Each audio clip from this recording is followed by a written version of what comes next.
So what do we got going on in Mexico, Hugo? Okay, the AEW, I guess Tony is using his millions to put a card on what is called the Cathedral of Lucha in Mexican culture, Arena Mexico. The Lutheran family are happy because it ain't costing them anything. It's not going to be like a big thing for the CMLL fans because they draw pretty good. It's like a touristic attraction already. But for Tony, I mean, he's going to get a better reaction there than whatever he's doing with his shows other places. Well, there's going to be more people, obviously. Yeah. They're going to draw. Yeah, right. That's going to be one of the bigger crowds they're going to draw. Yeah. But they could probably. Well, what are they drawing right now in Arena Mexico? Like, are they selling out? Yeah, sometimes. What's the sell at Arena Mexico, Conan? Like 17, maybe 15. Really? 15, yes. Oh, so that's going to be the actual visual for their products. This is interesting, though, because I was just thinking about this. Yeah. Is Tony going to continue the way he books Latino talent on AEW? And they're just going to beat all these guys in there. I'm not going to lose. I am not going to go too deep with this information because I have to stay in a way that whatever happens in a good way. Tony, it's smelling that something is going to happen big and that it's not going to be with CMLL. And I believe that that's why he's doing this. He's got the money. His houses have been so bad, even though he's running smaller buildings, that this atmosphere of the Mexican culture there is going to be good. But other than that, I believe that the romance of the fans, the aficionados, with AEW is at the lowest point right now. And like even Jericho said, Tony's going to be Tony. And he's going to love the fact that he's going to get a good crowd reaction. And that's about it. But I think that it's for the Lutheran family, it's also a sign that they are even afraid that something bigger is going to happen. Triple H has let know that he wants to do a pay-per-view there. I believe that, and Conan is the main creative of Triple A. They have always been an open mind to do business. And if you go back in history, they've done it with when Vince was the owner. I remember doing one big pay-per-view in LA when I interviewed Juventud Guerrera, and we had the Mexican commentator of Triple A, El Rudo. We had him with Carlos and myself at the table. And many things have tried to happen. I remember that one time Bruce Pritchard told us that the negotiations with one of the owners that passed away, they wanted to sell to Vince the CMLL, which by the way, they stole it from my creative because I started the World Wrestling Council, the Universal Championship, and you can go back with the NWA and ours, and we created those titles. But at that point, they wanted to sell it to Vince. The problem is that they wanted to sell it with the building structures, with the arenas. And Vince didn't want to do that. Vince wanted to buy the actual wrestling company, but not take possession of the building things because of lawsuits and all of this stuff that could happen. So right now, I think that the Mexican company... That CMLL, is a true story, by the way. Yes. And I know because I was one of the creative guys when it was happening, and I was talking to the main guys that was at that time with Bruce, Pat, Vince, and myself. So this story right now, it could be bigger, and I believe that Tony might regret this AEW show. It might just pop other things, and I'll leave it there. So let me answer your question real quick, Disco. So they're averaging usually between 8,000 to 15,000. This is every week. Their product is super hot. Plus, Mexican fans in general are way hotter than American fans. So it's going to look good that it's full. The people are, hyped up, amped up.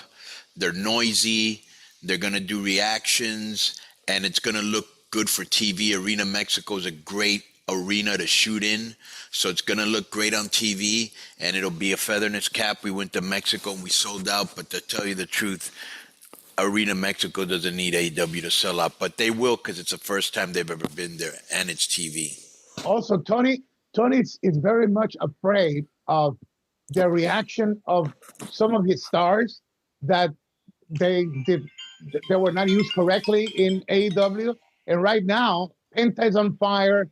Phoenix is doing very good on SmackDown.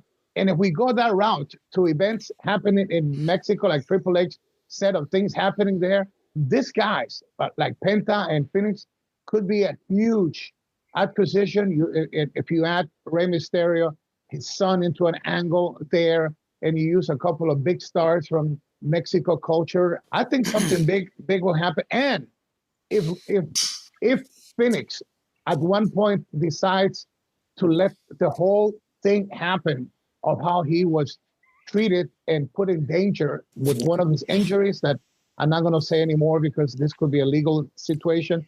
But if that comes out, I think Tony will regret it, because if there's something that people, I don't care if you love lucha or you're from Australia or American or whatever, they don't like injustice. And I think that if Phoenix talks, the fans are not going to be happy to see another angle besides that stupid thing they did with the camera, the CM Punk thing with the Young Bucks. That I don't think the Young Bucks have recovered from being part of that lousy angle. And I think if that Phoenix thing comes out, I think that it's not going to help. And Nick Khan said in one interview, asked about AEW, he says, well, some of the guys there at one point, if their contract is over, they'll be coming here. And then he says, Nick Khan said, I got all the respect for the man that is financing Tony, which is the father. No respect to Tony. I respect the guy financing the show. And right. Bro, you know what is a funny thing? I tweeted out at that. The owner of the Jacksonville, that's what he said. The owner of the Jacksonville. And then everybody got all went crazy over that, right? Yeah. So, and then crazy I tweeted out over that comment. Right. All the AEW fans like, oh yeah. Right. So then I tweeted out, AEW should name its next pay-per-view Triggered. That should be the name of the paper. AEW Triggered. Look, Disco, you have come out with two things that make more sense with the Grande Americano, and now for AEW, you have given them the pay-per-view Triggered. That would be a good name for the pay-per-view Triggered. Right. Everybody's triggered. I'm telling you, those two ideas are much better than what they're doing. I mean, it's just hard. That's why they used to like me in the creative meetings. So I come up with these goofy ideas. They didn't like you. They did. One of the things that I loved, the 7 years that I worked with Triple A that I loved, and I'm saying that because Carlos is here, Conan would always be willing to listen to you. And if the idea is good, which reminded me a lot of Vince when we started, and it wasn't like a huge monster like it is right now, that you could actually like talk. I mean, you could be working on an idea too, like for 2 weeks. It'd be like 2 weeks, Pat, Bruce, myself working on one angle, and after 2 weeks of boom, boom, boom, boom, all this stuff, he will sit in less than 10 minutes, say, no, we can't do that now. But he will always say, we cannot do it now. It doesn't mean that a year from now, it won't work. But right now, it won't work. And with Conan, one of the things that I love about him is that if it was good, he will use it. And if not, he will not shoot you down. He will just say why he thinks that it wasn't like right now, the moment, and what needed to be done to make it work. And also a lot of the things that even Triple H will explain, that he would love to do a lot of things, but even with the money that they have, sometimes it's the fact that corporation has talents booked, or like he said right now, Cena is doing a movie in the Sahara Desert, or the Final Boss, The Rock, it's doing other things. So even with all that money they have, they still have promotional commitments that even at their level will stop that from becoming a reality. Yo, what's up? I just want to thank you guys for watching this clip. Don't forget to hit the like button, leave a comment, and subscribe. And join our YouTube membership for hours and hours of exclusive, unedited, uncensored content. And being a member will help you get involved in our upcoming live streams. Thank you for your support. Thank you for riding with us. I know you got a lot of other podcast choices, be it wrestling or other ones. And thank you for picking us. Boom.